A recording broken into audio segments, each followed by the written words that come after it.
ಲಕ್ಷ್ಮಿ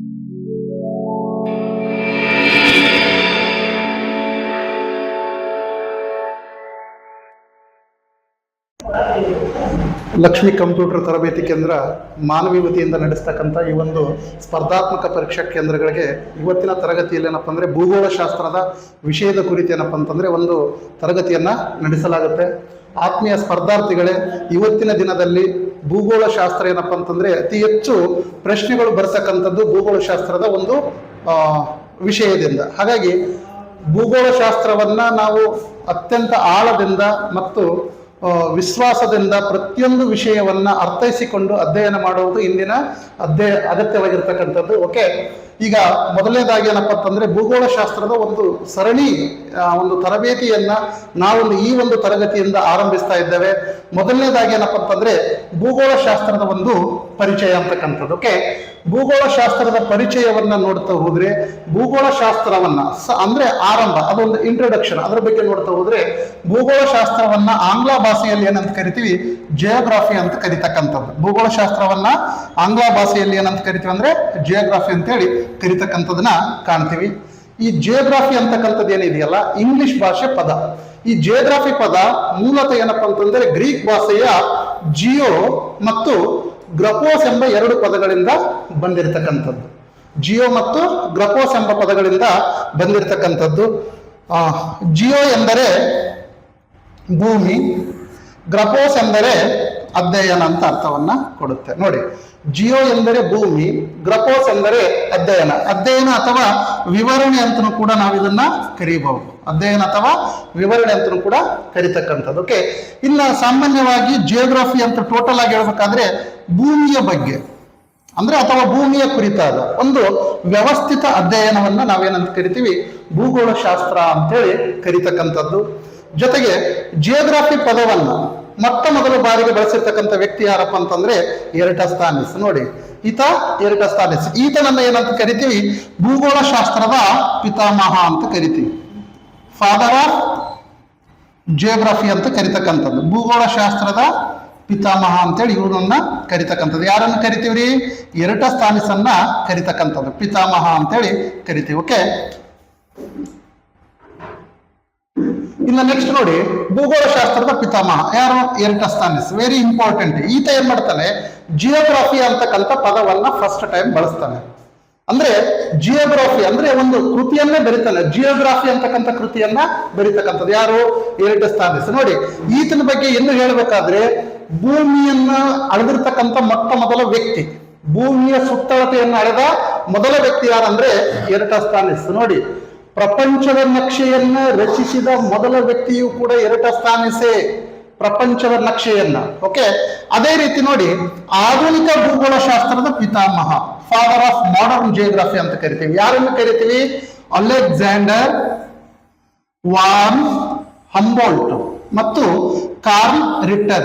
ಇವರಿಬ್ಬರನ್ನ ಏನಂತ ಕರಿತೀವಿ, father of modern geography ಅಂತೇಳಿ ಕರಿತಕ್ಕಂಥದ್ದು.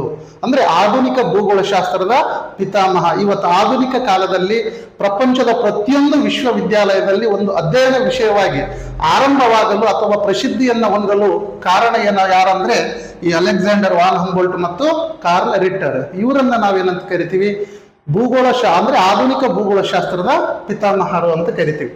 ಇನ್ನು ಇದರಲ್ಲಿ ಪ್ರಾಕೃತಿಕ ಭೂಗೋಳಶಾಸ್ತ್ರದ ಪಿತಾಮಹ ವೆರಿ ಇಂಪಾರ್ಟೆಂಟ್. ಯಾಕಂದ್ರೆ ಇವು TET ಆಗಿರ್ಬೋದು, PC, PSI, FDA, SDA, IAS, KS ಹೀಗೆ ಎಲ್ಲಾ ಸ್ಪರ್ಧಾತ್ಮಕ ಪರೀಕ್ಷೆಗಳಿಗೂ ಕೂಡ ಭೂಗೋಳಶಾಸ್ತ್ರದಲ್ಲಿ ಇವೆಲ್ಲವನ್ನ ಒಂದಲ್ಲ ಒಂದು ರೀತಿಯಲ್ಲಿ ಪ್ರಶ್ನೆಗಳನ್ನ ಕೇಳಿದ್ದಾರೆ. ಇದನ್ನ ನಾವೇನಪ್ಪ ಅಂತಂದ್ರೆ ಪ್ರಿವಿಯಸ್ ಕ್ವಶನ್ ಪೇಪರ್ ಅನ್ನ ಅಂದ್ರೆ ಹಿಂದೆ ಕೇಳಿರ್ತಕ್ಕಂಥ ಒಂದು ಪ್ರಶ್ನೆ ಪತ್ರಿಕೆಗಳನ್ನ ಅವಲೋಕಿಸಿದಾಗ ಗೊತ್ತಾಗುತ್ತೆ. ಪ್ರಾಕೃತಿಕ ಭೂಗೋಳಶಾಸ್ತ್ರದ ಪಿತಾಮಹ ಯಾರಂದ್ರೆ ಆರ್ಕಿಮಿಡಿಸ್. ಯಾರೇ, ಆರ್ಕಿಮಿಡಿಸ್ ಅಂತ ಕರಿತೀವಿ. ಇನ್ನ ಮಾನವ ಭೂಗೋಳಶಾಸ್ತ್ರದ ಪಿತಾಮಹ ಯಾರಂದ್ರೆ ಫ್ರೆಡ್ರಿಕ್ ರ್ಯಾಡ್ಜೆಲ್. ಇದು ವೆರಿ ಇಂಪಾರ್ಟೆಂಟ್. ನೋಡಿ, ಮಾನವ ಭೂಗೋಳಶಾಸ್ತ್ರದ ಪಿತಾಮಹ, ಫಾದರ್ ಆಫ್ ಹ್ಯೂಮನ್ ಜಿಯೋಗ್ರಫಿ ಅಂತ ಕರಿತೀವಿ. ಯಾರನ್ನ, ಫ್ರೆಡ್ರಿಕ್ ರ್ಯಾಡ್ಜೆಲ್. ಇವ್ರೇನ್ ಮಾಡ್ತಾರೆ, ಒಂದು ಕೃತಿಯನ್ನ ಬರೀತಾರೆ, ಯಾಂಥ್ರೋಪೋ ಜಿಯೋಗ್ರಫಿ. ಜಿಯೋಗ್ರಫಿ ಅಂತ ಒಂದು ಕೃತಿಯನ್ನ ಬರೀತಾರೆ. ಯಾರು? ಫ್ರೆಡ್ರಿಕ್ ರ್ಯಾಡ್ಜಲ್. ಹಾಗಾಗಿ ಯಾಂಥ್ರೋಪ್ ಅಂತಕ್ಕಂಥ ಪದ ಮಾನವ ಅಂತಕ್ಕಂಥ ಪದಕ್ಕೆ ಸಮನಾಗಿರುವುದರಿಂದ ಮಾನವ ಭೂಗೋಳಶಾಸ್ತ್ರದ ಪಿತಾಮಹ ಅಂತ ಕರಿತೀವಿ. ಯಾರನ್ನಂತಂದ್ರೆ ಫ್ರೆಡ್ರಿಕ್ ರ್ಯಾಡ್ಜಲ್ ಅವರನ್ನ ಕರಿತೀವಿ. ಇವರು ಜರ್ಮನ್ ಮೂಲದ ವ್ಯಕ್ತಿಗಳು. ಓಕೆ. ಇನ್ನ ರಾಜಕೀಯ ಭೂಗೋಳಶಾಸ್ತ್ರದ ಪಿತಾಮಹ, ರಾಜಕೀಯ ಭೂಗೋಳಶಾಸ್ತ್ರದ ಪಿತಾಮಹ ಯಾರಪ್ಪ ಅಂದ್ರೆ ಇವರನ್ನೇ ಕರಿತೀವಿ. ಯಾರನ್ನ? ಫ್ರೆಡ್ರಿಕ್ ರ್ಯಾಡ್ಜಲ್ ಅವರನ್ನೇ ರಾಜಕೀಯ ಭೂಗೋಳಶಾಸ್ತ್ರದ ಪಿತಾಮಹ ಅಂತ ಕರಿತೀವಿ. ಅಂದ್ರೆ ಫಾದರ್ ಆಫ್ ಪೊಲಿಟಿಕಲ್ ಜಿಯೋಗ್ರಫಿ ಅಂತ ಕರಿತೀವಿ. ಯಾರನ್ನೇ? ಫ್ರೆಡ್ರಿಕ್ ರ್ಯಾಡ್ಜಲ್ ಅವರನ್ನ ಕರಿತಕ್ಕಂಥದ್ದು. ಇನ್ನು ನೆಕ್ಸ್ಟ್ ನೋಡಿ, ಆರ್ಥಿಕ ಭೂಗೋಳಶಾಸ್ತ್ರದ ಪಿತಾಮಹ, ಆರ್ಥಿಕ ಭೂಗೋಳಶಾಸ್ತ್ರದ ಪಿತಾಮಹ ಅಂತೇಳಿ ಕರಿತೀವಿ. ಯಾರನ್ನ? ಜೋಶ್ಮಿ ಶ್ಮೋಲ್ ಅಂತ ಕರಿತೀವಿ. ಜೋಶ್ಮಿ ಶ್ಮೋಲ್ ಅಂತ ಕರಿತೀವಿ. ಶ್ಮೋಲ್ ಅಂತ ಬರ್ತಾರೆ, ಇವ್ರ ಹೆಸರು ಸ್ಮೋಲು. ಜೋಶ್ಮಿ ಶೋಲ್ ಅವರನ್ನ ಏನಂತ ಕರಿತೀವಿ?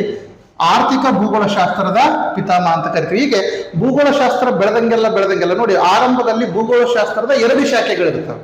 ಯಾವುದಂದ್ರೆ ಒಂದು ಪ್ರಾಕೃತಿಕ ಭೂಗೋಳಶಾಸ್ತ್ರ, ಇನ್ನೊಂದು ಮಾನವ ಭೂಗೋಳಶಾಸ್ತ್ರ. ಅಂದ್ರೆ ಒಂದು ಫಿಸಿಕಲ್ ಜಿಯೋಗ್ರಫಿ, ಇನ್ನೊಂದು ಹ್ಯೂಮನ್ ಜಿಯೋಗ್ರಫಿ. ಈ ಫಿಸಿಕಲ್ ಜಿಯೋಗ್ರಫಿಯಲ್ಲಿ ಏನಪ್ಪಾ ಅಂತಂದ್ರೆ ಅನೇಕ ಒಂದು ಉಪವಿಭಾಗಗಳು ಬೆಳೀತವೆ.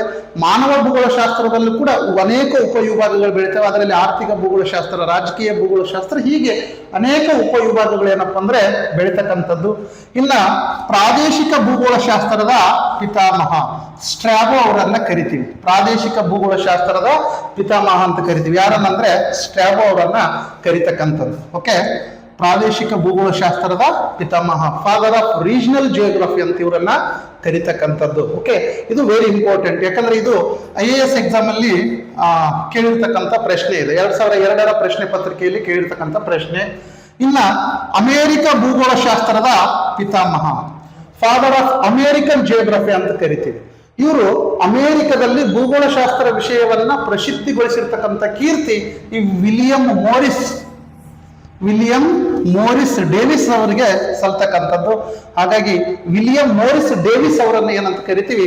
ಫಾದರ್ ಆಫ್ ಅಮೇರಿಕನ್ ಜಿಯೋಗ್ರಫಿ ಅಂತ ಕರಿತೀವಿ. ಇನ್ನ ಎಷ್ಟೋ ಜನರಿಗೆ ನೋಡಿ ಯಾವೆಲ್ಲ ವಿಷಯಗಳನ್ನ ನಾವೇನಪ್ಪ ಅಂದ್ರೆ ತಿಳ್ಕೊಂಡಿರ್ತೀವಿ, ಆದ್ರೆ ಭಾರತದ ಭೂಗೋಳಶಾಸ್ತ್ರದ ಪಿತಾಮಹ ಯಾರಂತ ಗೊತ್ತಿರಲ್ಲ. ಫಾದರ್ ಆಫ್ ಇಂಡಿಯನ್ ಜಿಯೋಗ್ರಫಿ ಅಂತ ಯಾರಿಗೂ ಗೊತ್ತಿರಲ್ಲ. ಹಾಗಾಗಿ ಯಾವ ಬುಕ್ಸ್ ಅಲ್ಲೂ ಕೂಡ ಇದನ್ನು ಉಲ್ಲೇಖ ಮಾಡಿಲ್ಲ. ಆದರೆ ಪ್ರಥಮ PUC ಜಿಯೋಗ್ರಫಿ ಬುಕ್ಸ್ ಅಲ್ಲಿ, ಫಸ್ಟ್ PUC ಜಿಯೋಗ್ರಫಿ ಬುಕ್ಸ್ ಅಲ್ಲಿ ಕವರ್ ಪುಟದಲ್ಲಿ, ಲಾಸ್ಟ್ ಕವರ್ ಪುಟದಲ್ಲಿ ಅಂದ್ರೆ 219ರಲ್ಲಿ ಪ್ರಿಂಟ್ ಆಗಿರ್ತಕ್ಕಂಥ ಭೂಗೋಳಶಾಸ್ತ್ರದ ಪ್ರಥಮ PUC ಪುಸ್ತಕದ ಕೊನೆಯ ಕವರ್ ಪುಟದಲ್ಲಿ ಅಲ್ಲಿ ಕೊಟ್ಟಿರ್ತಕ್ಕಂಥ ಮಾಹಿತಿ ನೋಡಿ. ಭಾರತದ ಭೂಗೋಳಶಾಸ್ತ್ರದ ಪಿತಾಮಹ ಯಾರಪ್ಪ ಅಂದ್ರೆ ಜೇಮ್ಸ್. ಯಾರಂದ್ರೆ ಜೇಮ್ಸ್ ರನ್ನೆಲ್ ಅಂತ ಕರಿತೀವಿ. ಜೇಮ್ಸ್ ರನ್ನೆಲ್ ಇವರನ್ನ ಏನಂತ ಕರಿತೀವಿ? ಭಾರತದ ಭೂಗೋಳಶಾಸ್ತ್ರದ ಪಿತಾಮಹ, ಫಾದರ್ ಆಫ್ ಇಂಡಿಯನ್ ಜಿಯೋಗ್ರಫಿ ಅಂತೇಳಿ ಇವರನ್ನ ಕರಿತಕ್ಕಂಥದ್ದು. ಇನ್ನ ಇವ್ರು ಏನಪ್ಪ ಅಂತಂದ್ರೆ ನೋಡಿ, ಭಾರತದ ಭೂಪಟವನ್ನ ನೋಡಿ, ಪ್ರಪಂಚದ ಭೂಪಟವನ್ನ ಮೊದಲು ಬಾರಿಗೆ ತಯಾರಿಸಿರ್ತಕ್ಕಂಥವ್ರು ಯಾರಪ್ಪ ಅಂತಂದ್ರೆ ಎರಟಸ್ಥಾನಿಸ್.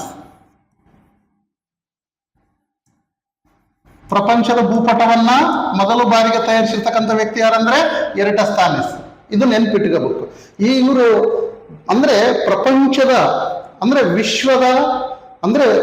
ವಿಶ್ವವನ್ನ ಅಳೆದಿರ್ತಕ್ಕಂಥ ಮೊದಲ ವ್ಯಕ್ತಿ, ಅಂದ್ರೆ ಭೂಮಿಯ ಸುತ್ತಳತೆಯನ್ನ ಅಳೆದ ಮೊದಲ ವ್ಯಕ್ತಿ ಯಾರಪ್ಪ ಅಂದ್ರೆ ಎರಟಸ್ಥಾನಿಸ್.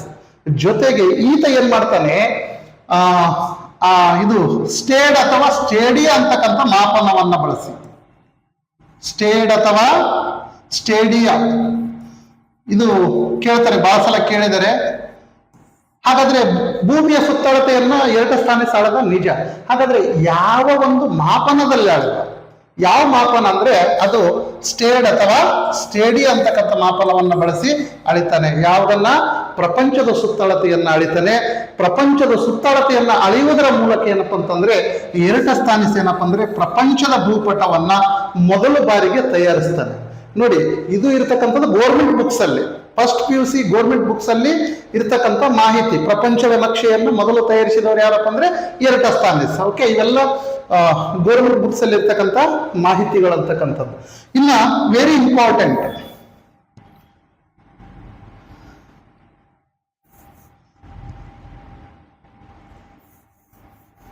Very important. ನೆಕ್ಸ್ಟ್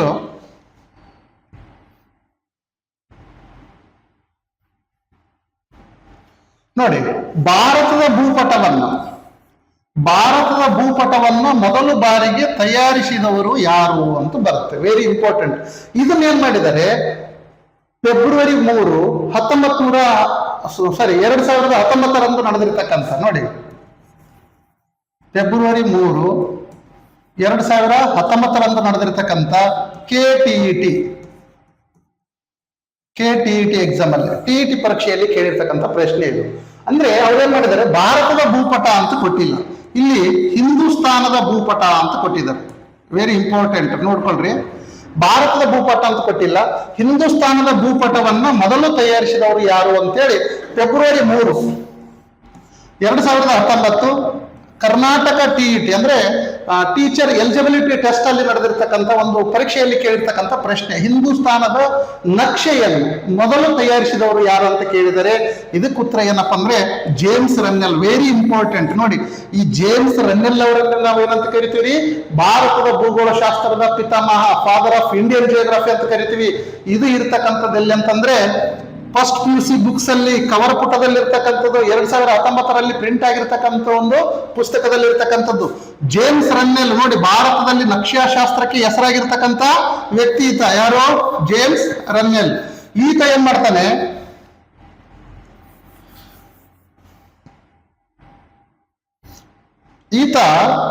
ಜೇಮ್ಸ್ ರನ್ನೆಲ್ ಹಿಂದೂಸ್ತಾನದ ನಕ್ಷೆಯನ್ನ 1781 1781 ಅವಾಗ ಅಖಂಡ ಭಾರತ ಇರುತ್ತೆ, ಅವಾಗ ಹಿಂದೂಸ್ತಾನ ಅಂತ ಕರೀತಿರ್ತೀವಿ. ಅಖಂಡ ಭಾರತದ ಭೂಪಟವನ್ನ ಮೊದಲು ತಯಾರಿಸಿರ್ತಕ್ಕಂಥ ವ್ಯಕ್ತಿ. Very important. ಪ್ರಪಂಚದ ನಕ್ಷೆಯನ್ನ ಮೊದಲು ತಯಾರಿಸಿದವರು ಯಾರಪ್ಪ ಅಂತಂದ್ರೆ ಎರಟಸ್ಥಾನಿಸ್. ಪ್ರಪಂಚದ ನಕ್ಷೆಯನ್ನ ಮೊದಲು ತಯಾರಿಸಿರ್ತಕ್ಕಂಥವ್ರು ಯಾರ್ರಿ? ಎರಟಸ್ಥಾನಿಸ್.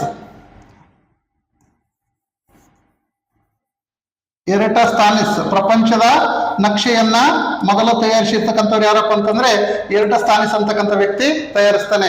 ಭಾರತದ ಭೂಪಟ ನೋಡಿ, 1781 ಜೇಮ್ಸ್ ರನ್ನೆಲ್, 1781 ಜೇಮ್ಸ್ ರನ್ನೆಲ್ ತಯಾರಿಸಿದಾಗ ಏನಪ್ಪಾ ಅಂತಂದ್ರೆ ಅವಾಗ ಅಖಂಡ ಭಾರತ ಇರುತ್ತೆ, ಅದನ್ನ ಹಿಂದೂಸ್ತಾನ ಅಂತ ಕರಿತಾ ಇದ್ರು. ಹಾಗಾಗಿ ಹಿಂದೂಸ್ತಾನದ ಭೂಪಟವನ್ನ ಮೊದಲು ತಯಾರಿಸಿದವರು ಯಾರಂತೇಳಿ ಫೆಬ್ರವರಿ 3, 2019 ನಡೆದಿರ್ತಕ್ಕಂಥ ಕರ್ನಾಟಕ ಟೀಚರ್ ಎಲಿಜಿಬಿಲಿಟಿ ಟೆಸ್ಟ್ ಏನಿದೆಯಲ್ಲ, ಟೀಚರ್ ಎಲಿಜಿಬಿಲಿಟಿ ಟೆಸ್ಟ್, ಆ ಪರೀಕ್ಷೆಯಲ್ಲಿ ಕೇಳಿರ್ತಕ್ಕಂಥ ಪ್ರಶ್ನೆ ಏನು ಕೇಳಿದ್ದಾರೆ, ಹಿಂದೂಸ್ತಾನದ ನಕ್ಷೆಯನ್ನು ಮೊದಲು ತಯಾರಿಸಿದವರು ಯಾರಂತ ಕೇಳಿದರೆ ಆಪ್ಷನ್ ಯಾವ್ದಪ್ಪ ಅಂದ್ರೆ ಜೇಮ್ಸ್ ರನ್ನೆಲ್. ಇವರನ್ನೇ ನಾವು ಭಾರತದ ಭೂಗೋಳ ಶಾಸ್ತ್ರದ ಪಿತಾಮಹ ಅಂತ ಕರಿತೀವಿ. ನೋಡಿ, ಜಗತ್ತಿನ ಎಲ್ಲಾ ತಿಳ್ಕೊಳಕ್ ಹೋಗ್ತೀವಿ, ಬಟ್ ಭಾರತದನ್ನೇ ನಾವು ತಿಳ್ಕೊಳ್ಳೋದನ್ನ ಮರೆತು ಬಿಡ್ತೀವಿ. ಭಾರತದ ರಾಜಕೀಯ ಶಾಸ್ತ್ರದ ಪಿತಾಮಹ ಯಾರಂತ ಎಷ್ಟೋ ಜನರಿಗೆ ಗೊತ್ತಿಲ್ಲ, ಭಾರತದ ಭೂಗೋಳ ಶಾಸ್ತ್ರದ ಪಿತಾಮಹ ಅಂತ ಯಾರಿಗೆ ಗೊತ್ತಿಲ್ಲ, ಕೆಲವೊಂದಿಷ್ಟು ಜನರಿಗೆ ಭಾರತದ ಇತಿಹಾಸದ ಪಿತಾಮಹ ಯಾರಂತ ಗೊತ್ತಿಲ್ಲ, ಭಾರತದ ಸಾರ್ವಜನಿಕ ಆಡಳಿತದ ಪಿತಾಮಹ ಅಂತ ಗೊತ್ತಿಲ್ಲ, ಶೈಕ್ಷಣಿಕ ಮನೋವಿಜ್ಞಾನದ ಪಿತಾಮಹ ಅಂದ್ರೆ ಭಾರತದ ಶೈಕ್ಷಣಿಕ ಮನೋವಿಜ್ಞಾನದ ಪಿತಾಮಹ ಅಂತ ಬಹಳಷ್ಟು ಮಂದಿಗೆ ಜನರಿಗೆ ಗೊತ್ತಿಲ್ಲ. ಹಾಗಾಗಿ ಅವೆಲ್ಲವನ್ನ ತಿಳಿದುಕೊಳ್ತಕ್ಕಂಥ ಪ್ರಯತ್ನವನ್ನ ನಾವು ಇವತ್ತು ಮಾಡಬೇಕಾಗಿದೆ ಸ್ಪರ್ಧಾರ್ಥಿಗಳೇ ಅಂತಕ್ಕಂಥದ್ದಕ್ಕೆ. ಹಾಗಾಗಿ ನೆನ್ಪಿಟ್ಕೋಬೇಕು, ವೆರಿ ಇಂಪಾರ್ಟೆಂಟ್. ಭಾರತದ ಭೂಪಟವನ್ನ 1781 ಮೊದಲು ತಯಾರಿಸಿದವರು ಯಾರಪ್ಪ ಅಂದ್ರೆ ಜೇಮ್ಸ್ ರನ್ನೆಲ್. ಇವರನ್ನೇ ಭಾರತದ ಭೂಗೋಳ ಶಾಸ್ತ್ರದ ಪಿತಾಮಹ ಅಂತೇಳಿ ನಾವು ಕರಿತಕ್ಕಂಥದ್ದಕ್ಕೆ. ಇನ್ನ ಪ್ರಪಂಚದ ನಕ್ಷಾಶಾಸ್ತ್ರದ ಪಿತಾಮಹ ಯಾರಂದ್ರೆ ಎರಟಸ್ಥಾನಿಸ್. ಪ್ರಪಂಚದ ನಕ್ಷಾಶಾಸ್ತ್ರದ ಪಿತಾಮಹ, ಪ್ರಪಂಚದಲ್ಲಿ ನಕ್ಷಾಶಾಸ್ತ್ರಕ್ಕೆ ಹೆಸರಾಗಿರ್ತಕ್ಕಂಥ, ಪ್ರಪಂಚದ ನಕ್ಷೆಯನ್ನು ಮೊದಲು ತಯಾರಿಸಿಕೊಟ್ಟಿರ್ತಕ್ಕಂಥ ವ್ಯಕ್ತಿ ಯಾರಂದ್ರೆ ಎರಟಸ್ಥಾನಿಸ್. ವೆರಿ ಇಂಪಾರ್ಟೆಂಟ್, ಇದು ಕೂಡ ನೆನ್ಪಿಟ್ಕೋಬೇಕು. ಇನ್ನ ಭಾರತದಲ್ಲಿ ಪ್ರೆಸೆಂಟ್, ಬಟ್ ಅವ್ರು ತೀರ್ಕೊಂಡಿದ್ದಾರೆ, ಭಾರತದಲ್ಲಿ ನಕ್ಷೆಗಳ ರಚನೆಗೆ ಹೆಸರಾಗಿರ್ತಕ್ಕಂಥ ವ್ಯಕ್ತಿ, ಭಾರತದಲ್ಲಿ ನಕ್ಷೆಗಳ ರಚನೆಗೆ ಹೆಸರಾಗಿರ್ತಕ್ಕಂಥ ವ್ಯಕ್ತಿ ಯಾರಪ್ಪ ಅಂತಂದ್ರೆ ಶಶಿಭೂಷಣ್. ಯಾರ್ರಿ? ಶಶಿಭೂಷಣ್. ಭಾರತದಲ್ಲಿ ನಕ್ಷೆಗಳ ರಚನೆಗೆ ಹೆಸರಾಗಿರ್ತಕ್ಕಂಥ ವ್ಯಕ್ತಿ ಯಾರಂದ್ರೆ ಶಶಿಭೂಷಣ್. ವೆರಿ ಇಂಪಾರ್ಟೆಂಟ್, ನೆನ್ಪಿಟ್ಕೋಬೇಕು. ಶಶಿಭೂಷಣ್ ಭಾರತದಲ್ಲಿ ನಕ್ಷೆಗಳ ರಚನೆಗೆ ಹೆಸರಾಗಿರ್ತಕ್ಕಂಥ ವ್ಯಕ್ತಿ ಯಾರಪ್ಪ ಅಂತಂದ್ರೆ ಶಶಿಭೂಷಣ್. ಈ ಶಶಿಭೂಷಣ್ ಏನಿದಾರಲ್ಲ, ಪ್ರೆಸೆಂಟ್ ಏನಿದೆಯಲ್ಲ ಇಂಡಿಯಾ ಮ್ಯಾಪ್, ಪ್ರೆಸೆಂಟ್ ಭಾರತದ ನಕಾಶೆ ಏನಿದೆಯಲ್ಲ, ಪ್ರಸ್ತುತ ಭಾರತದ ನಕಾಶೆಯನ್ನ ತಯಾರಿಸಿರ್ತಕ್ಕಂಥ ವ್ಯಕ್ತಿ ಈತ. ಪ್ರಸ್ತುತ ಭಾರತದ ನಕಾಶೆ ತಯಾರಿಸಿರ್ತಕ್ಕಂಥವ್ರು. ನೋಡಿ, ಪ್ರೆಸೆಂಟ್ ಈಗ ಇಂಡಿಯಾ ಮ್ಯಾಪ್ ಏನಿದೆಯಲ್ಲ, ಪ್ರಸ್ತುತ ಭಾರತದ ನಕಾಶೆಯನ್ನ ತಯಾರಿಸಿರ್ತಕ್ಕಂಥ ಮೊದಲ ವ್ಯಕ್ತಿ ಯಾರಪ್ಪ ಅಂದ್ರೆ ಶಶಿ ಭೂಷಣ್. ನೆನ್ಪಿಟ್ಕೋಬೇಕು, ಶಶಿ ಭೂಷಣ್ ಅಂತಕ್ಕಂಥ ವ್ಯಕ್ತಿ. ಓಕೆ, ಶಶಿ ಭೂಷಣ್ ಅಂತಕ್ಕಂಥವ್ರು. ಇದು ವೆರಿ ಇಂಪಾರ್ಟೆಂಟ್. ನೋಡಿ, ಹಿಂದೂಸ್ತಾನದ ಭೂಪಟವನ್ನ 1781ರಲ್ಲಿ ಮೊದಲು ತಯಾರಿಸಿದವರು ಯಾರಪ್ಪ ಅಂದ್ರೆ ಜೇಮ್ಸ್ ರನ್ನೆಲ್. ಅದೇ ರೀತಿ ಈಗಿರ್ತಕ್ಕಂಥ ಒಂದು ಭಾರತದ ನಕಾಶೆ, ಈ ಪ್ರೆಸೆಂಟ್ ಇದೆಯಲ್ಲ ಇಂಡಿಯಾ ಮ್ಯಾಪ್, ಆ ಇಂಡಿಯಾ ಮ್ಯಾಪ್ ಅನ್ನ ಮೊದಲ ಬಾರಿಗೆ ತಯಾರಿಸಿರ್ತಕ್ಕಂಥ ಕೀರ್ತಿ ಯಾರಿರ್ತಂದ್ರೆ ಶಶಿ ಭೂಷಣ್ ಅಂತಕ್ಕಂಥ ವ್ಯಕ್ತಿಗೆ ಸಲ್ತಕ್ಕಂಥದ್ದು. ಹಾಗಾಗಿ ಪ್ರಸ್ತುತ ಭಾರತದ ನಕಾಶೆಯನ್ನ ತಯಾರಿಸಿದವರು ಯಾರಪ್ಪ ಅಂತಂದ್ರೆ, ಇದು ಸೆಂಟ್ರಲ್ ಗವರ್ಮೆಂಟ್ ಎಕ್ಸಾಮ್ ಅಲ್ಲಿ ಕೇಳಿರ್ತಕ್ಕಂಥ ಪ್ರಶ್ನೆ, ಯಾರಂದ್ರೆ ಶಶಿ ಭೂಷಣ್. ಇದು ಕೂಡ ಏನಿದೆಯಲ್ಲ, ಶಶಿ ಭೂಷಣ್, ಎರಿಟಸ್ಥಾನಿಸ್, ಜೇಮ್ಸ್ ರನ್ನೆಲ್, ಇವೆಲ್ಲ ಫಸ್ಟ್ PUC ಗೋರ್ಮೆಂಟ್ ಪುಸ್ತಕದಲ್ಲಿ 2019ರಲ್ಲಿ ಪ್ರಿಂಟ್ ಆಗಿರ್ತಕ್ಕಂಥ ಪ್ರಶ್ನೆ ಪತ್ರಿಕೆಯ ಒಂದು 2019ರಲ್ಲಿ ಪ್ರಿಂಟ್ ಆಗಿರ್ತಕ್ಕಂಥ ಪುಸ್ತಕದ ಪ್ರಥಮ PUC ಪುಸ್ತಕದ ಫ್ರಂಟ್ ಮತ್ತು ಲಾಸ್ಟ್ ಕೊನೆಯ ಅಂದ್ರೆ ಪ್ರಥಮ ಮತ್ತು ಕೊನೆಯ ಪುಟದಲ್ಲಿ ಇರ್ತಕ್ಕಂಥದ್ದು, ಕವರ್ ಪುಟದಲ್ಲಿ, ಕವರ್ ಪೇಜ್ಗಳಲ್ಲಿ ಇರ್ತಕ್ಕಂಥದನ್ನ ಕಾಣ್ತೀವಿ. ಇವೆಲ್ಲ ಅದರಲ್ಲೇ ಇರ್ತಕ್ಕಂಥದ್ದು. ನೋಡಿ, ಧ್ರುವ ಪ್ರದೇಶಗಳ ಅಧ್ಯಯನಕ್ಕೆ ಹೆಸರಾಗಿರ್ತಕ್ಕಂಥ ವ್ಯಕ್ತಿ. ನೋಡಿ, 2 ಧ್ರುವ ಪ್ರದೇಶಗಳಿವೆ, ಒಂದು ಉತ್ತರ ಧ್ರುವ ಪ್ರದೇಶ, ಇನ್ನೊಂದು ದಕ್ಷಿಣ ಧ್ರುವ ಪ್ರದೇಶ. ಆ ಉತ್ತರ ಧ್ರುವ ಮತ್ತು ದಕ್ಷಿಣ ಧ್ರುವ ಪ್ರದೇಶಗಳನ್ನ ಶೀತವಲಯ ಅಂತ ಕರಿತೀವಿ. ಆ 2 ಧ್ರುವ ಪ್ರದೇಶಗಳನ್ನ ಅತ್ಯಂತ ಹೆಚ್ಚು ವ್ಯವಸ್ಥಿತವಾಗಿ ಅಧ್ಯಯನ ಮಾಡಿರ್ತಕ್ಕಂಥ ಕೀರ್ತಿ ಯಾರಿಗೆ ಸಲ್ಲುತ್ತೆ ಅಂದ್ರೆ ಅರ್ನಾಲ್ಡೋ ಫ್ಯಾಸ್ಟಿನಿ ಅಂತಕ್ಕಂಥ ವ್ಯಕ್ತಿಗೆ ಸಲ್ತಕ್ಕಂಥದ್ದು. ನೋಡಿ, ಇದು ವೆರಿ ಇಂಪಾರ್ಟೆಂಟ್. ಧ್ರುವ ಪ್ರದೇಶಗಳ ಅಧ್ಯಯನಕ್ಕೆ ಹೆಸರಾಗಿರ್ತಕ್ಕಂಥ ವ್ಯಕ್ತಿ ಯಾರಪ್ಪ ಅಂದ್ರೆ ಅರ್ನಾಲ್ಡೋ ಫ್ಯಾಸ್ಟಿನಿ ಅಂತಕ್ಕಂಥವ್ರು ಏನಪ್ಪ ಅಂದ್ರೆ ಧ್ರುವ ಪ್ರದೇಶಗಳ ಅಧ್ಯಯನಕ್ಕೆ ಹೆಸರಾಗಿರ್ತಕ್ಕಂಥದ್ದು. ಹಾಗಾಗಿ ಸ್ಪರ್ಧಾರ್ಥಿಗಳೇ ಭೂಗೋಳ ಶಾಸ್ತ್ರವನ್ನ ಮೇಲೆ ಕೇವಲ ಏನಪ್ಪ ಅಂದ್ರೆ ಒಂದೇ ಲೈನಲ್ಲಿ ಸ್ಟಡಿ ಮಾಡದೆ ಸಾಲದು. ಹಾಗಾಗಿ ನಾವು ಸ್ಪರ್ಧಾತ್ಮಕ ಪರೀಕ್ಷೆಗಳನ್ನ ಎದುರಿಸುತ್ತಿರುವುದರಿಂದ ಸ್ಪರ್ಧೆಯನ್ನು ಎದುರಿಸಲೇಬೇಕಾಗಿರ್ತಕ್ಕಂಥದ್ದು. ಹಾಗಾಗಿ ಇವತ್ತಿನ ದಿನದಲ್ಲಿ ಯಾವುದೇ ಒಂದು ಪ್ರಶ್ನೆ ಪತ್ರಿಕೆಯನ್ನು ತೆಗಿರಿ, ಅದರಲ್ಲಿ ಭೂಗೋಳ ಶಾಸ್ತ್ರ, ಪರಿಸರ ಅಧ್ಯಯನ ಇವೆಲ್ಲವೂ ಕೂಡ ಹೆಚ್ಚು ಪ್ರಶ್ನೆಗಳನ್ನ ಕೇಳ್ತಕ್ಕಂಥದ್ದು. ಯಾಕಂದ್ರೆ ಭೂಗೋಳ ಶಾಸ್ತ್ರವನ್ನ ಏನಂತ ಕರಿತೀವಿ ಅಂದ್ರೆ ಎಲ್ಲಾ ಸಮಾಜ ವಿಜ್ಞಾನಗಳ ಮಾತೃ ಅಂತ ಕರಿತೀವಿ. ಎಲ್ಲಾ ಸಮಾಜ ವಿಜ್ಞಾನಗಳ ಮಾತೃ ಅಂತ ಕರಿತಕ್ಕಂಥದ್ದು ಯಾವುದನ್ನ? ಭೂಗೋಳ ಶಾಸ್ತ್ರವನ್ನ. ಹಾಗಾಗಿ ಭೂಗೋಳ ಶಾಸ್ತ್ರವನ್ನ ಒಂದು ವ್ಯವಸ್ಥಿತವಾಗಿ ಅಧ್ಯಯನ ಮಾಡಬೇಕು.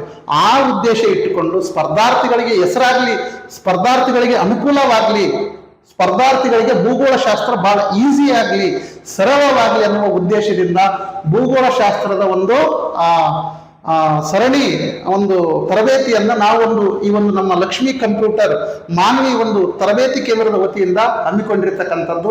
ಹಾಗಾಗಿ ಇದು ಮೊದಲನೇದು, ಭೂಗೋಳ ಶಾಸ್ತ್ರದ ಪರಿಚಯ. ಇದು ಭೂಗೋಳ ಶಾಸ್ತ್ರದ ಒಂದು ಪರಿಚಯ ಈ ಅಧ್ಯಾಯದಿಂದ ಆರಂಭಿಸ್ತಾ ಇದ್ದೀವಿ. Very important. ಪ್ರತಿಯೊಂದು ಕೂಡ ಕೂಲಂಕುಷವಾಗಿ ಸ್ಟಡಿ ಮಾಡೋದು ಇವತ್ತಿನ ಒಂದು ಅಗತ್ಯವಾಗಿರ್ತಕ್ಕಂಥ ಮಾಹಿತಿ ಅಂತಕ್ಕಂಥದ್ದು. ಓಕೆ, ಇನ್ನು ನೆಕ್ಸ್ಟ್ ಬಂದ್ರೆ ನೋಡಿ, ಪ್ರಾಚೀನ ಕಾಲದ ಭೂಗೋಳ ಶಾಸ್ತ್ರವನ್ನ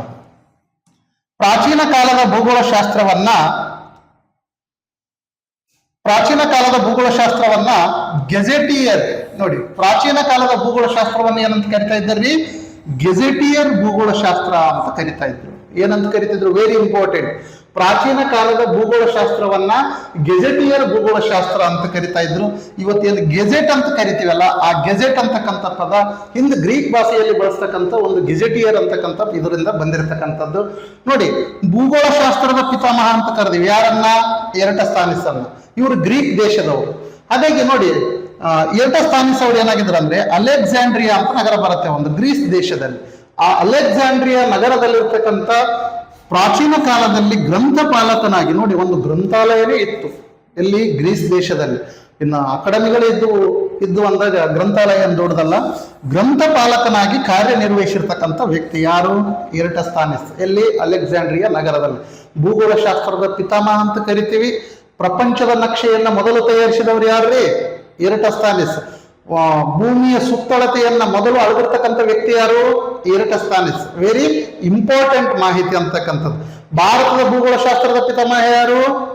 ಜೇಮ್ಸ್ ರನ್ನೆಲ್. ಭಾರತದ ನಕ್ಷೆಯನ್ನ ಅಂದ್ರೆ ಹಿಂದೂಸ್ತಾನದ ನಕಾಶೆಯನ್ನ ಅಥವಾ ಹಿಂದೂಸ್ತಾನದ ಭೂಪಟವನ್ನ ಮೊದಲು ತಯಾರಿಸಿದವರು ಯಾರು? ಜೇಮ್ಸ್ ರನ್ನೆಲ್. ಪ್ರಸ್ತುತ ಇರ್ತಕ್ಕಂಥ ಭಾರತದ ನಕಾಶೆಯನ್ನು, ಇವಾಗ ಏನು ಪ್ರೆಸೆಂಟ್ ಇದೆಯಲ್ಲ ಇಂಡಿಯಾ ಮ್ಯಾಪು, ಅದನ್ನು ತಯಾರಿಸಿದವರು ಯಾರಪ್ಪ ಅಂದ್ರೆ ಶಶಿ ಭೂಷಣ್ ಅಂತಕ್ಕಂಥದ್ದನ್ನ ವೆರಿ ಇಂಪಾರ್ಟೆಂಟ್ ಆಗಿ ನೆನ್ಪಿಟ್ಕೋಬೇಕು. ನೋಡಿ ಇಲ್ಲಿದೆ ನೋಡಿ, ಭೂಗೋಳ ಶಾಸ್ತ್ರವನ್ನು ಎಲ್ಲಾ ವಿಜ್ಞಾನ ವಿಷಯಗಳ ಮಾತೃ ಅಂತ ಕರೀತಾರೆ. ಇದು ವೆರಿ ಇಂಪಾರ್ಟೆಂಟು. ಭೂಗೋಳ ಶಾಸ್ತ್ರವನ್ನ ಎಲ್ಲಾ ವಿಜ್ಞಾನ ವಿಷಯಗಳ ಮಾತೃ ಅಂತ ಕರೀತಾರೆ. ಇದನ್ನ 2012 CTET, ಸೆಂಟ್ರಲ್ ಗೌರ್ಮೆಂಟ್ TET ಅನ್ನು ನಡೆಸುತ್ತಲ್ಲ, ಆ CTET ಪ್ರಶ್ನೆಯಲ್ಲಿ ಸೋಷಿಯಲ್ ಸೈನ್ಸ್ ಒಂದು ವಿಷಯದಲ್ಲಿ ಕೇಳಿರ್ತಕ್ಕಂಥ ಪ್ರಶ್ನೆ ಅಂತಕ್ಕಂಥದ್ದು ಯಾವುದು, ಭೂಗೋಳ ಶಾಸ್ತ್ರವನ್ನ ಎಲ್ಲಾ ವಿಜ್ಞಾನ ವಿಷಯಗಳ ಮಾತೃ ಅಂತೇಳಿ ಕರಿತಕ್ಕಂಥದ್ದು. ಓಕೆ, ಇದು ವೆರಿ ಇಂಪಾರ್ಟೆಂಟ್. ಓಕೆ, ಇನ್ನು ನೆಕ್ಸ್ಟ್ ನೋಡಿ, ಭೂಗೋಳ ಶಾಸ್ತ್ರದ ವಿಕಾಸದ ಹಂತಗಳು ವೆರಿ ಇಂಪಾರ್ಟೆಂಟ್, ಇದನ್ನ ತಿಳ್ಕೊಳ್ಬೇಕು. ಭೂಗೋಳ ಶಾಸ್ತ್ರದ ವಿಕಾಸದ ಹಂತಗಳು ನೆಕ್ಸ್ಟ್ ಅದರ ಮುಂದಿನ ಭಾಗ ನೋಡಿ. ಭೂಗೋಳ ಶಾಸ್ತ್ರದ ವಿಕಾಸ ಅಂದ್ರೆ, ಭೂಗೋಳ ಶಾಸ್ತ್ರ ಪ್ರಾಚೀನ ಕಾಲದಲ್ಲಿ ಆರಂಭವಾಗಿರೋದು ಯಾರಿಂದ? ಗ್ರೀಕರಿಂದ. ನೋಡಿ, ಭಾರತದಲ್ಲೂ ಕೂಡ ಭೂಗೋಳ ಶಾಸ್ತ್ರದ ಅಧ್ಯಯನ ಆಗಿತ್ತು, ಆದ್ರೆ ಭಾರತೀಯರಲ್ಲಿರ್ತಕ್ಕಂಥ ವ್ಯಕ್ತಿಗಳನ್ನು ಏನಪ್ಪ ಅಂತಂದ್ರೆ ನಾವು ಭೂಗೋಳ ಶಾಸ್ತ್ರಜ್ಞರು ಅಂತ ಕರಿತಿರ್ಲಿಲ್ಲ, ಖಗೋಳ ಶಾಸ್ತ್ರಜ್ಞರು ಅಂತ ಕರಿತಾ ಇದ್ದೀವಿ. ಓಕೆ, ಹಾಗಾಗಿ ಭೂಗೋಳ ಶಾಸ್ತ್ರದ ವಿಕಾಸವನ್ನ ಅಥವಾ ಬೆಳವಣಿಗೆಯನ್ನು ಏನಪ್ಪ ಅಂತಂದ್ರೆ 3 ಹಂತಗಳಲ್ಲಿ ಅಧ್ಯಯನ ಮಾಡ್ತೀವಿ ಅಂತಕ್ಕಂಥದ್ದು. ಓಕೆ, ಒಂದನೇದು ಪುರಾತನ ಯುಗ. ಒಂದನೇದು ಏನಪ್ಪ ಅಂತಂದ್ರೆ ಪುರಾತನ ಯುಗ ಅಂತೇಳಿ ನಾವು ಅಧ್ಯಯನವನ್ನ ಮಾಡ್ತಕ್ಕಂಥದ್ದು.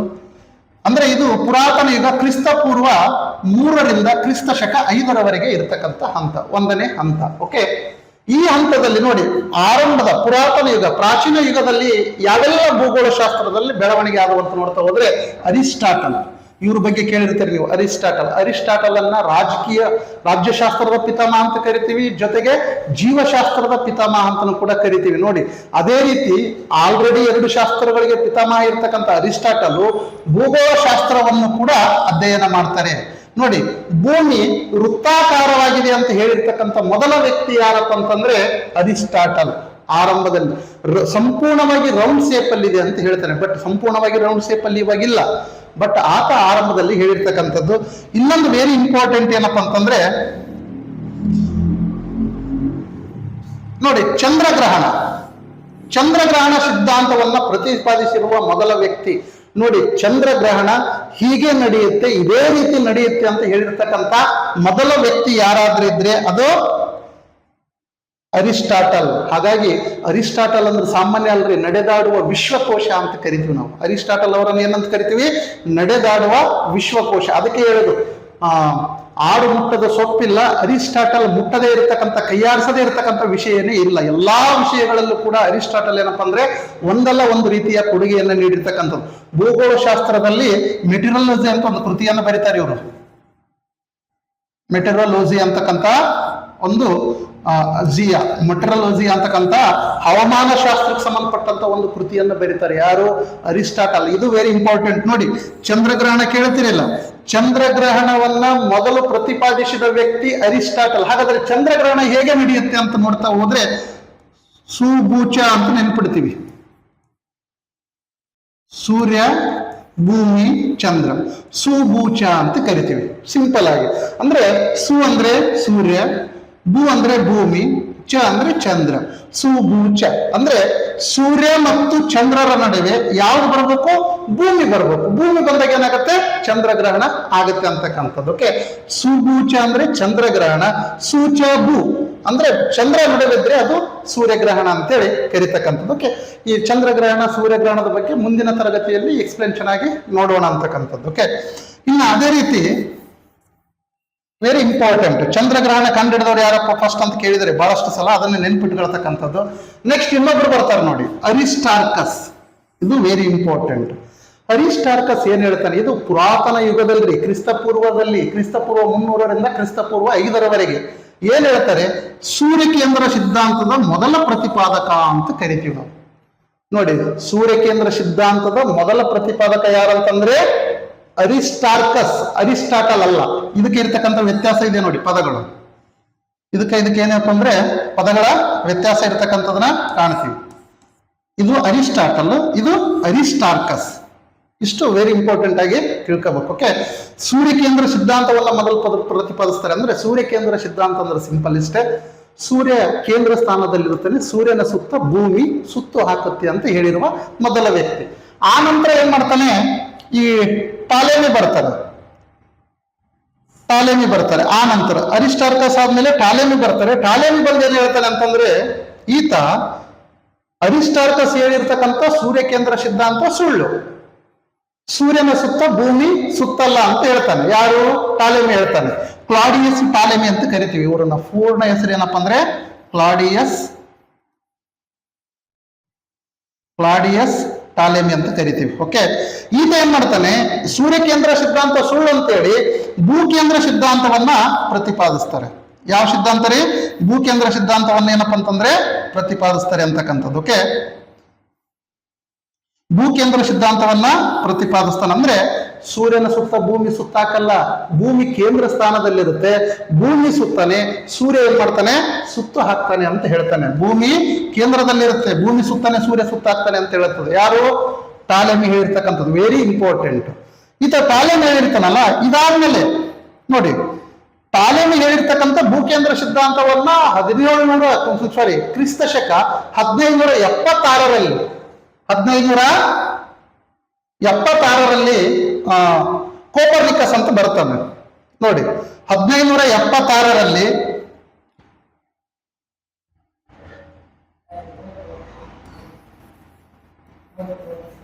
Copernicus very important. ಈತಂದು ಕೋಪರ್ನಿಕಸ್ ಅನ್ನ ಏನಂತ ಕರೀತ, ಈತ ಸೂರ್ಯ ಕೇಂದ್ರ ಸಿದ್ಧಾಂತವನ್ನ ಪ್ರತಿಪಾದಿಸ್ತಾನೆ. ಯಾರು?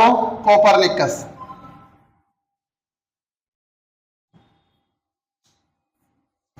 ಸೂರ್ಯ ಕೇಂದ್ರ ಸಿದ್ಧಾಂತವನ್ನ ಪ್ರತಿಪಾದಿಸ್ತಾನೆ 1565ರಲ್ಲಿ, 1965 ಅಲ್ಲಿ. ನೋಡಿ, ಟಾಲೆಮಿ ಏನ್ ಹೇಳ್ತಾನೆ, ಅರಿಸ್ಟಾರ್ಕಸ್ ಹೇಳಿರ್ತಕ್ಕಂಥ ಸೂರ್ಯ ಕೇಂದ್ರ ಸಿದ್ಧಾಂತ ಸುಳ್ಳು ಅಂತ ಹೇಳ್ತಾನೆ. ಯಾರು? ಟಾಲೆಮಿ ಹೇಳ್ತಾನೆ. ಅಂದ್ರೆ ಸೂರ್ಯ ಕೇಂದ್ರ ಸಿದ್ಧಾಂತ ಸುಳ್ಳು ಅಂತೇಳಿ ಭೂಕೇಂದ್ರ ಸಿದ್ಧಾಂತವನ್ನ ಪ್ರತಿಪಾದಿಸ್ತಾನೆ. ಇತ್ತ ಕ್ರಿಸ್ತಪೂರ್ವದಲ್ಲಿ ಹೇಳಿರ್ತಾನೆ ಕ್ಲಾಡಿಯಸ್ ಟಾಲೆಮಿ. ಅಂದ್ರೆ ಭೂಮಿ ಸುತ್ತಾನೆ, ಸೂರ್ಯ ಸುತ್ತಾಗ್ತಾನೆ ಅಂತ ಹೇಳ್ತಾನೆ. ಇದನ್ನ ಕ್ರಿಸ್ತ ಶಕ 1565ರಲ್ಲಿ ನಿಕೋಲಸ್ ಕೋಪರ್ನಿಕಸ್ ಅಂತ ಕರಿತೀವಿ. ಈ ನಿಕೋಲಸ್ ಕೋಪರ್ನಿಕಸ್ ಏನ್ ಮಾಡ್ತಾನೆ, ಸೂರ್ಯ ಕೇಂದ್ರ ಸಿದ್ಧಾಂತವನ್ನ ಪ್ರತಿಪಾದಿಸ್ತಾನೆ. ಟಾಲೆಮಿ ಹೇಳಿರ್ತಕ್ಕಂಥ ಭೂಕೇಂದ್ರ ಸಿದ್ಧಾಂತ ಸುಳ್ಳು, ಭೂಮಿ ಸುತ್ತ ಸೂರ್ಯ ಸುತ್ತಾಕಲ್ಲ, ಸೂರ್ಯನ ಸುತ್ತನೆ ಭೂಮಿ ಸುತ್ತು ಹಾಕುತ್ತೆ ಅಂತ ಹೇಳ್ತಾನೆ. ಯಾರು? ನಿಕೋಲಸ್ ಕೋಪರ್ನಿಕಸ್ 1565ರಲ್ಲಿ. ಇವೆರಡು ಸಿದ್ಧಾಂತಗಳು ವೆರಿ ಇಂಪಾರ್ಟೆಂಟ್. ಭೂಕೇಂದ್ರ ಸಿದ್ಧಾಂತವನ್ನ ಪ್ರತಿಪಾದಿಸಿದವರು ಯಾರಪ್ಪ ಅಂದ್ರೆ ಟಾಲೆಮಿ, ಸೂರ್ಯ ಕೇಂದ್ರ ಸಿದ್ಧಾಂತವನ್ನ ಪ್ರತಿಪಾದಿಸಿದವರು ಯಾರಪ್ಪ ಅಂದ್ರೆ ಕೋಪರ್ನಿಕಸ್. ಇದ್ರ ಬಗ್ಗೆ ಸುಮಾರು ಬಾರಿ ಇವೆರಡನ್ನ ಏನಪ್ಪ ಅಂದ್ರೆ ಎರಡನ್ನೇ ಹಿಡಿದ್ರೆ ಸುಮಾರು 50ಕ್ಕಿಂತ ಹೆಚ್ಚು ಬಾರಿ PC, PSI, FD, SD, KS, IAS, PDO ಹೀಗೆ all competitive exam general knowledge paper ಅಲ್ಲಿ ಕೇಳಿರ್ತಕ್ಕಂಥ ಪ್ರಶ್ನೆಗಳು. ಒಂದ್ಸಲ ಹಳೆಯ ಪ್ರಶ್ನೆ ಪತ್ರಿಕೆಗಳನ್ನ ಅವಲೋಕಿಸಿದಾಗ ಈ ಒಂದು ಪ್ರಶ್ನೆಗಳ ಮಾಹಿತಿ ನಮಗೆ ಸಿಗುತ್ತೆ ಅಂತಕ್ಕಂಥದ್ದು ನೆನ್ಪಿಟ್ಕೊಳ್ರಿ. ಮತ್ತೊಮ್ಮೆ ಹೇಳ್ತೀನಿ, ಭೂಕೇಂದ್ರ ಸಿದ್ಧಾಂತದ ಪ್ರತಿಪಾದಕ ಟಾಲೆಮಿ, ಸೂರ್ಯ ಕೇಂದ್ರ ಸಿದ್ಧಾಂತದ ಪ್ರತಿಪಾದಕ ಕೋಪರ್ನಿಕಸ್. ಭೂಕೇಂದ್ರ ಅಂತಂದ್ರೆ ಭೂಮಿ ಸುತ್ತ ಸೂರ್ಯ ಹಾಕ್ತಾನೆ ಅನ್ನೋದು, ಸೂರ್ಯ ಸುತ್ತು ಹಾಕುತ್ತಾನೆ ಅನ್ನೋದು ಭೂಕೇಂದ್ರ ಸಿದ್ಧಾಂತ. ಸೂರ್ಯ ಕೇಂದ್ರ ಸಿದ್ಧಾಂತ ಅಂದ್ರೆ ಸೂರ್ಯನ ಸುತ್ತ ಭೂಮಿ ಸುತ್ತು ಹಾಕುತ್ತೆ ಅಂತ ಹೇಳ್ತಕ್ಕಂಥ ಸಿದ್ಧಾಂತ. ಓಕೆ, ನೆಕ್ಸ್ಟ್ ಇಷ್ಟು ಪುರಾತನ ಯುಗದಲ್ಲಾಯ್ತು. ಇನ್ನು ನೆಕ್ಸ್ಟ್ ಏನಪ್ಪಾ ಅಂತಂದ್ರೆ ಮಧ್ಯಯುಗ ಅಂತ ಕರಿತೀವಿ. ಮಧ್ಯಯುಗ ಕ್ರಿಸ್ತ ಶಕ 5ರಿಂದ ಕ್ರಿಸ್ತ ಶಕ 15ರವರೆಗಿನ ಅವಧಿಯನ್ನ ಏನಂತ ಕರಿತೀವಿ, ಮಧ್ಯಯುಗ ಅಂತ ಕರಿತೀವಿ. ಅಂದ್ರೆ ಈಗಿನ ಇತಿಹಾಸದಲ್ಲಿ ಪ್ರಾಚೀನ ಇತಿಹಾಸ, ಮಧ್ಯಕಾಲದ ಇತಿಹಾಸ, ಆಧುನಿಕ ಇತಿಹಾಸ ಅಂತ ಹೆಂಗ್ ಕರಿತೀವಿ, ಸೇಮ್ ಅದೇ ರೀತಿನೇ ಮಧ್ಯಯುಗದಲ್ಲಿ ಕ್ರಿಸ್ತ ಶಕ 5ರಿಂದ ಕ್ರಿಸ್ತ ಶಕ 15ರವರೆಗೆ ಭೂಗೋಳಶಾಸ್ತ್ರ ಹೇಗೆ ಬೆಳವಣಿಗೆ ಆಯಿತು ಅಂತಕ್ಕಂಥದ್ದನ್ನ ಈ ಅವಧಿಯಲ್ಲಿ ನಾವು ನೋಡ್ತೀವಿ. ಭೂಗೋಳಶಾಸ್ತ್ರ ಅಷ್ಟೊಂದು ಬೆಳವಣಿಗೆಯನ್ನು ಈ ಅವಧಿಯಲ್ಲಿ ಹೊಂದಲಿಲ್ಲ ಅಂತಕ್ಕಂಥದ್ದು. ನೋಡಿ, ಯುರೋಪಿಯನ್ ಇತಿಹಾಸಕಾರರು ಅಂದ್ರೆ ಯುರೋಪ್ ದೇಶದ ಇತಿಹಾಸಕಾರರು ಮಧ್ಯಕಾಲದ ಅವಧಿಯನ್ನ ಅಂದ್ರೆ ಈ ಅವಧಿಯನ್ನ ಅಂಧಕಾರ ಯುಗ ಅಂತ ಕರೆದಿದ್ದಾರೆ. ಏನಂತ ಕರೆದಿದ್ದಾರೆ? ಅಂಧಕಾರ ಯುಗ ಅಂದ್ರೆ ಡಾರ್ಕ್ ಏಜ್ ಅಂತ ಕರೆದಿರ್ತಕ್ಕಂಥದ್ದು. ಯಾಕಂದ್ರೆ ಈ ಅಷ್ಟೊಂದು ಬೆಳವಣಿಗೆಗಳು ಈ ಅವಧಿಯಲ್ಲಿ ಯಾವುದು ಆಗ್ಲಿಲ್ಲ ಅಂತಕ್ಕಂಥದ್ದು. Very important. ಅಂಧಕಾರ ಯುಗ ಅಥವಾ ಡಾರ್ಕ್ ಏಜ್ ಅಂತೇಳಿ ಕರಿತೀವಿ. ಈ ಕಾಲದಲ್ಲಿ ಭೌಗೋಳಿಕ ಜ್ಞಾನದ ಅಭಿವೃದ್ಧಿ ಏನಪ್ಪ ಅಂತಂದ್ರೆ ಅರಬ್ಬರಿಂದ ಆರಂಭವಾಯಿತು. ವೆರಿ ಇಂಪಾರ್ಟೆಂಟ್ ಇದು. ಅರಬ್ ಒಂದು ಭೂಗೋಳಶಾಸ್ತ್ರಜ್ಞರು ಓಕೆ, ಅವರನ್ನ ಖಗೋಳಶಾಸ್ತ್ರಜ್ಞರ ಅಂತ ಕರಿತೀವಿ. ಅರಬ್ಬರಿಂದ, ಪ್ರಮುಖವಾಗಿ ಅರಬ್ಬರಿಂದ ಆರಂಭವಾಗಿರ್ತಕ್ಕಂಥದ್ದು. ಈಗ ಮಧ್ಯಕಾಲದ ಭಾರತ ಇತಿಹಾಸವನ್ನು ನೋಡಿದ್ರೆ ಒಂದು ಇಸ್ಲಾಮರ ದಾಳಿ ಮೇಲೆ ಆರಂಭ ಆಗ್ತಕ್ಕಂಥದ್ದು. ಅದೇ ರೀತಿ ಮಧ್ಯಕಾಲದಲ್ಲಿ ಭೂಗೋಳಶಾಸ್ತ್ರದ ಒಂದು ಬೆಳವಣಿಗೆ ಯಾರಿಂದ ಆಯ್ತಪ್ಪ ಅಂತಂದ್ರೆ ಅರಬ್ಬರಿಂದ ಆರಂಭ ಆಗುತ್ತೆ. ಈ ಅವಧಿಯಲ್ಲಿ ನೋಡಿ, ಮಧ್ಯಯುಗದಲ್ಲಿ ಬರ್ತಕ್ಕಂಥ ಅರಬ್ ಭೂಗೋಳ ಶಾಸ್ತ್ರಜ್ಞರು ಯಾರಪ್ಪ ಅಂತಂದ್ರೆ, ಪ್ರಮುಖವಾಗಿ ಭೂಗೋಳ ಶಾಸ್ತ್ರಜ್ಞರು ಯಾರಪ್ಪ ಅಂದ್ರೆ Al Masudi, Alberuni, Al Idrisi, Ibn Battuta, Ibn Khaldun ಅಂತೇಳಿ ಕರಿತೀವಿ. Okay, Ibn Khaldun. ಓಕೆ, ಇಷ್ಟು ವೆರಿ ಇಂಪಾರ್ಟೆಂಟ್. ಇದರಲ್ಲಿ ಒಂದು ನೆನಪಿಟ್ಕೊಳ್ಳಿ, ಆಲ್ ಮಸೂದಿ, ಇದು ವೆರಿ ಇಂಪಾರ್ಟೆಂಟ್. ಯಾವುದು? Al Masudi. ಈ ಆಲ್ ಮಸೂದಿ ಏನೈತಿಲ್ಲ, ಮಾನ್ಸೂನ್ ಮಾನ್ಸೂನ್ ಅಂತ ಪದ ಬರುತ್ತಲ್ಲ, ಕೇಳಿರ್ತೀರಲ್ಲ, ಮಾನ್ಸೂನ್ ಅಂತಕ್ಕಂಥ ಪದ ಇವತ್ತು ಭಾರತ ಯಾವ ಮಾದರಿಯ ವಾಯುಗುಣವನ್ನು ಹೊಂದಿದೆ ಅಂತ ಹೇಳ್ಬೇಕಾದ್ರೆ ಉಷ್ಣ ವಲಯದ ಮಾನ್ಸೂನ್ ವಾಯುಗುಣ ಅಂತ ಹೇಳ್ತೀವಿ ನಾವು. ಮಾನ್ಸೂನ್ ಅಂತಂದ್ರೆ ಎರಡು ಬರ್ತಾರೆ, ಒಂದು ಈಶಾನ್ಯ ಮಾನ್ಸೂನ್ ಮಾರುತಗಳು, ಇನ್ನೊಂದು ನೈಋತ್ಯ ಮಾನ್ಸೂನ್ ಮಾರುತಗಳು. ಈ ಮಾನ್ಸೂನ್ ಅಂತಕ್ಕಂಥ ಪದ ಏನಿದೆಯಲ್ಲ, ಇದನ್ನ ಟಿ ಬೇರೆ ಬೇರೆ ಎಕ್ಸಾಮ್ ಅಲ್ಲಿ ಬಹಳ ಸಲ ಕೇಳಿದರೆ, ಮಾನ್ಸೂನ್ ಅಂತಕ್ಕಂಥ ಪದ ಏನಿದೆಯಲ್ಲ ಅರಬ್ಬಿ ಭಾಷೆ ಪದ ಇದು. ಮಾನ್ಸೂನ್ ಅಂತಕ್ಕಂಥದ್ದು ಮೂಲತಃ ಯಾವ ಭಾಷೆ ಪದ ಅಂದ್ರೆ ಅರಬ್ಬಿ ಭಾಷೆಯ ಮೌಸಿಮ್ ಅಂತಕ್ಕಂಥ ಪದದಿಂದ ಬಂದಿರತಕ್ಕಂಥದ್ದು. ಮೌಸಿಮ್ ಅಂತಕ್ಕಂಥ ಪದದಿಂದ ಉಟ್ಕೊಂಡಿರ್ತಕ್ಕಂಥದ್ದು, ಉಗಮವಾಗಿರ್ತಕ್ಕಂಥದ್ದು. ಮೌಸಿಮ್ ಅಂದ್ರೆ ಮಾನ್ಸೂನ್ ಅಂತಕ್ಕಂಥ ಪದ ಮೌಸಿಮ್ ಅಂತಕ್ಕಂಥ ಅರಬ್ಬಿ ಭಾಷೆಯ ಪದದಿಂದ ಬಂದಿರತಕ್ಕಂಥದ್ದು. ಈ ಮಾನ್ಸೂನ್ ಪದ ಬರಲು ಈ ಮೌಸಿಮ್ ಪದ ಏನ್ ಕಾರಣ ಆಯ್ತಲ್ಲ, ಆ ಮೌಸಿಮ್ ಅಂತಕ್ಕಂಥ ಪದವನ್ನೇ ಫಸ್ಟ್ ಟೈಮ್ ಬಳಸಿರ್ತಕ್ಕಂಥ ವ್ಯಕ್ತಿ ಯಾರಂದ್ರೆ ಆಲ್ ಮಸೂದಿ. ವೆರಿ ಇಂಪಾರ್ಟೆಂಟ್, ಆಲ್ ಮಸೂದಿ. ಇವತ್ತು ಮಾನ್ಸೂನ್ ಅಂತಕ್ಕಂಥ ಪದ ಬರಲು ಕಾರಣ ಯಾರಂದ್ರೆ ಆಲ್ ಮಸೂದಿ ಅಂತ ನಾವು ಹೇಳ್ಬೋದು. ಇಷ್ಟು ಏನಪ್ಪ ಅಂತಂದ್ರೆ ಒಂದು ಸಣ್ಣ ಪ್ರಮಾಣದಲ್ಲಿ ಅರಬ್ಬರಿಂದ ಭೂಗೋಳಶಾಸ್ತ್ರ ಮಧ್ಯಯುಗದಲ್ಲಿ ಬೆಳವಣಿಗೆಯನ್ನ ಹೊಂದುತ್ತೆ ಅಂತಕ್ಕಂಥದ್ದು. ಇನ್ನ ನೆಕ್ಸ್ಟ್ ನೋಡಿದ್ರೆ ಆಧುನಿಕ ಯುಗ ಅಂತ ಕರಿತೀವಿ ನಾವು. ಆಧುನಿಕ ಯುಗ ಇದು ಕ್ರಿಸ್ತ ಶಕ 15ರಿಂದ ಪ್ರಸ್ತುತ, ಕ್ರಿಸ್ತ ಶಕ 15ನೇ ಶತಮಾನದಿಂದ ಪ್ರಸ್ತುತ ಕಾಲದವರೆಗೂ ಕೂಡ ಏನಪ್ಪಾ ಅಂದ್ರೆ ಆಧುನಿಕ ಏನಪ್ಪಾ ಅಂದ್ರೆ ಒಂದು ಇದರಲ್ಲಿ ಬೆಳವಣಿಗೆಯನ್ನ ಹೊಂದತಕ್ಕಂಥದ್ದು. ಸಾಮಾನ್ಯವಾಗಿ ಈ ಆಧುನಿಕ ಕಾಲವನ್ನು, ಆಧುನಿಕ ಯುಗವನ್ನ ಏನಂತ ಕರಿತೀವಿ, ಇಲ್ಲಿ ಭೌಗೋಳಿಕ ಅನ್ವೇಷಣೆ ಯುಗ ಅಂತ ಕರಿತೀವಿ ನಾವು. ಭೌಗೋಳಿಕ ಅನ್ವೇಷಣೆಗಳ ಯುಗ ಅಂತ ಕರಿತೀವಿ. ಈ ಅವಧಿಯಲ್ಲಿ ಭೌಗೋಳಿಕ ಅಂದ್ರೆ ಭೂ ಪ್ರದೇಶಗಳು, ಹೊಸ ಅನ್ವೇಷಣೆ ಅಂದ್ರೆ ಸಂಶೋಧನೆ, ಹೊಸ ಹೊಸ ಭೂ ಪ್ರದೇಶಗಳೇನಾಗ್ತವೆ ಅನ್ವೇಷಣೆ ಮಾಡಲಾಗುತ್ತೆ. ಹಾಗಾದ್ರೆ ಹೊಸ ಹೊಸ ಭೂ ಪ್ರದೇಶಗಳನ್ನ ಯಾರು ಸಂಶೋಧನೆ ಮಾಡಿದ್ರು ಅಂದ್ರೆ ಭೂಮಾರ್ಗದ ಮೂಲಕ ಹೋದ್ರು, ಜಲಮಾರ್ಗದ ಮೂಲಕ ಹೋಗಿರ್ತಕ್ಕಂಥದ್ದು. ಹೊಸ ಪ್ರದೇಶಗಳ ಅನ್ವೇಷಣೆ ಯಾರಿಂದ ಆರಂಭ ಆಗುತ್ತೆ ಅಂದ್ರೆ ಪೋರ್ಚುಗೀಸರಿಂದ ಆರಂಭ ಆಗ್ತಕ್ಕಂಥದ್ದು. ಯಾರಿಂದ ಆರಂಭ ಆಗತ್ರಿ? ಪೋರ್ಚುಗೀಸರಿಂದ ಆರಂಭ ಆಗ್ತಕ್ಕಂಥದನ್ನ ಕಾಣ್ತೀವಿ ಅಂತಕ್ಕಂಥದ್ದು. ನೋಡಿ, ಈ ಪೋರ್ಚುಗಲ್ ದೇಶದ ರಾಜಕುಮಾರ 2ನೇ ಹೆನ್ರಿ ಅಂತ ಕರಿತೀವಿ. 2ನೇ ಹೆನ್ರಿ ಪೋರ್ಚುಗಲ್ ದೇಶದ ರಾಜಕುಮಾರ 2ನೇ ಹೆನ್ರಿ ಏನಪ್ಪ ಅಂತಂದ್ರೆ ಒಂದು ನಾವಿಕರ ಒಂದು ತರಬೇತಿ ಶಾಲೆಯನ್ನ ಆರಂಭ ಮಾಡ್ತಾನೆ. ಅಂದ್ರೆ ಈ ಹಡಗುಗಳಲ್ಲಿ ಹೇಗೆ ನಾವು ಪ್ರವಾಸವನ್ನ ಕೈಗೊಳ್ಳಬೇಕು, ಮತ್ತೆ ಹೊಸ ಹೊಸ ಭೂ ಪ್ರದೇಶಗಳನ್ನ ನಾವು ಹೇಗೆ ಸಂಶೋಧನೆ ಮಾಡ್ಬೇಕು ಅಂತೇಳಿ 2ನೇ ಹೆನ್ರಿ ಒಂದು ಟ್ರೈನಿಂಗ್ ಕೊಡಲು ಪ್ರಪಂಚದ ಬೇರೆ ಬೇರೆ ದೇಶಗಳಿಗೆ ನಾವಿಕರನ್ನ ಕಳಿಸಲೇನಪ್ಪ ಅಂದ್ರೆ ಒಂದು ತರಬೇತಿ ಶಾಲೆಯನ್ನ ಆರಂಭ ಮಾಡ್ತಾನೆ. ಹಾಗಾಗಿ ಆತನನ್ನ ಹೆನ್ರಿ ದಿ ನ್ಯಾವಿಗೇಟರ್ ಅಂತೇಳಿ ಕರಿತಕ್ಕಂಥದ್ದು. ಹೆನ್ರಿ ದಿ ನ್ಯಾವಿಗೇಟರ್ ಅಂತೇಳಿ ಕರಿತೀವಿ. 2ನೇ ಹೆನ್ರಿಯನ್ನ ಈತ ಪೋರ್ಚುಗಲ್ ದೇಶದ ರಾಜಕುಮಾರ ಇರ್ತಾನೆ ಆವಾಗ ಅಂತಕ್ಕಂಥದ್ದು. ಓಕೆ, ಇನ್ನ ಫರ್ಡಿನೆಂಡ್ ಮೆಗಾಲನ್, ವೆರಿ ಇಂಪಾರ್ಟೆಂಟ್. ಫರ್ಡಿನೆಂಡ್ ಮೆಗಾಲನ್ ನೋಡಿ, 1519ರಿಂದ 1522, 1519ರಿಂದ 1522ರಲ್ಲಿ 1522ರಲ್ಲಿ ಅಂದ್ರೆ 3 ವರ್ಷಗಳ ಕಾಲ ಮೊದಲ ಬಾರಿಗೆ ಪ್ರಪ್ರಥಮ ಬಾರಿಗೆ ವಿಕ್ಟೋರಿಯಾ ಅಂತಕ್ಕಂಥ ಹಡಗಿನಲ್ಲಿ ಹೋಗ್ತಾನೆ. ಯಾವ ಹಡಗಿನಲ್ಲಿ? ವಿಕ್ಟೋರಿಯಾ ಅಂತಕ್ಕಂಥ ಹಡಗಿನಲ್ಲಿ ಹೋಗಿ ಭೂ ಪರ್ಯಟನೆಯನ್ನ ಕೈಗೊಳ್ತಾನೆ. ಯಾವುದು? ಭೂ ಪರ್ಯಟನೆ ಕೈಗೊಳ್ತಾನೆ. ಹಾಗಾದ್ರೆ ಭೂ ಪರ್ಯಟನೆ ಅಂದ್ರೆ ಏನು? ಭೂಮಿಯನ್ನ ಸುತ್ತು ಹಾಕುವುದು ಅಂತ ಅರ್ಥ. ಹಾಗಾದ್ರೆ ಇದನ್ನು ಸುಮಾರು ಸಲ ಕೇಳಿದರೆ ಭೂಮಿಯನ್ನ ಸುತ್ತಿದ ಮೊದಲ ವ್ಯಕ್ತಿ ಯಾರಪ್ಪ ಅಂತಂದ್ರೆ ಫರ್ಡಿನೆಂಡ್ ಮೆಗಾಲನ್. ಹಾಗಾದ್ರೆ ಯಾವ ಹಡಗಿನಲ್ಲಿ ಹೋದ? ವಿಕ್ಟೋರಿಯಾ ಅಂತಕ್ಕಂಥ ಹಡಗಿನಲ್ಲಿ ಪ್ರಯಾಣವನ್ನ ಬೆಳೆಸ್ತಾನೆ. ಎಷ್ಟು ವರ್ಷಗಳ ಕಾಲ? 3 ವರ್ಷಗಳ ಕಾಲ. ಅವಧಿ 1519ರಿಂದ 1522ರವರೆಗೆ ಏನಪ್ಪ ಅಂದ್ರೆ ಭೂ ಪರ್ಯಟನೆಯನ್ನ ಕೈಗೊಳ್ತಾನೆ ಅಂತಕ್ಕಂಥದ್ದು. ನೆಕ್ಸ್ಟ್ ಇದೇ ಅವಧಿಯಲ್ಲಿ 1498ರಲ್ಲಿ ವಾಸ್ಕೋಡಿ ಗಾಮ ಭಾರತಕ್ಕೆ ಏನ್ ಮಾಡ್ತಾನೆ, ಜಲಮಾರ್ಗವನ್ನು ಕೂಡ ಕಂಡುಹಿಡಿತಾನೆ. ಭಾರತಕ್ಕೆ ಜಲಮಾರ್ಗವನ್ನು ಕೂಡ ಇದೇ ಅವಧಿಯಲ್ಲಿ ಕಂಡುಹಿಡಿತಕ್ಕಂಥದ್ದು. ಜೊತೆಗೆ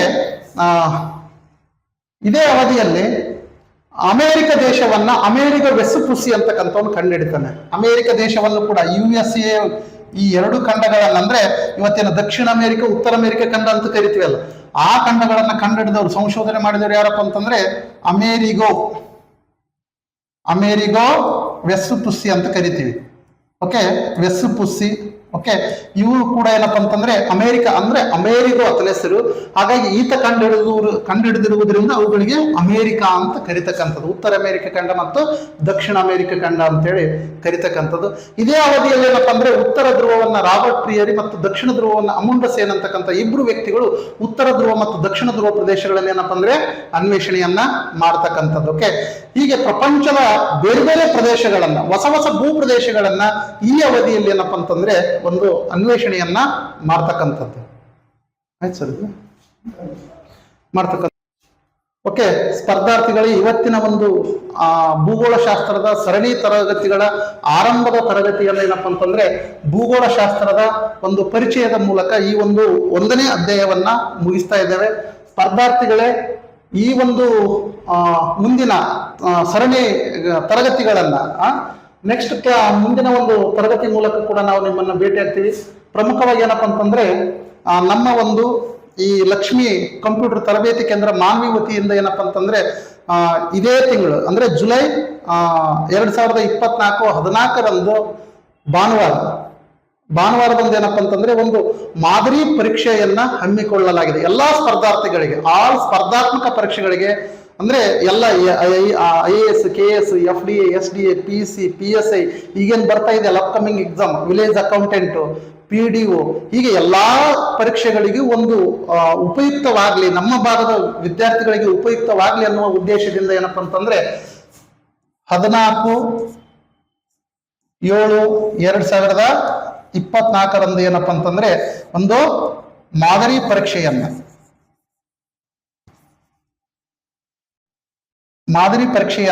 ನಮ್ಮ ಒಂದು ಲಕ್ಷ್ಮಿ ಕಂಪ್ಯೂಟರ್ ತರಬೇತಿ ಕೇಂದ್ರ ಮಾನ್ವಿ ವತಿಯಿಂದ ಹಮ್ಮಿಕೊಳ್ಳಲಾಗಿರ್ತಕ್ಕಂಥದ್ದು. ಹಾಗಾಗಿ ಆಸಕ್ತ ಈ ಒಂದು ಪರೀಕ್ಷೆಯಲ್ಲಿ ಭಾಗವಹಿಸ್ತಕ್ಕಂಥ ಆಸಕ್ತ ಅಭ್ಯರ್ಥಿಗಳೇನಪ್ಪ ಅಂತಂದ್ರೆ ಮುಂಚಿತವಾಗಿ ನಮ್ಮ ಲಕ್ಷ್ಮಿ ಕಂಪ್ಯೂಟರ್ ತರಬೇತಿ ಕೇಂದ್ರವನ್ನು ಸಂಪರ್ಕಿಸಿ ಹೆಸರನ್ನು ನೋಂದಾಯಿಸಿಕೊಳ್ಳುವುದರ ಮೂಲಕ ಈ ಒಂದು ಮಾಡೆಲ್ ಪರೀಕ್ಷೆ ಅಂತಕ್ಕಂಥದ್ದು ವೆರಿ ಇಂಪಾರ್ಟೆಂಟ್.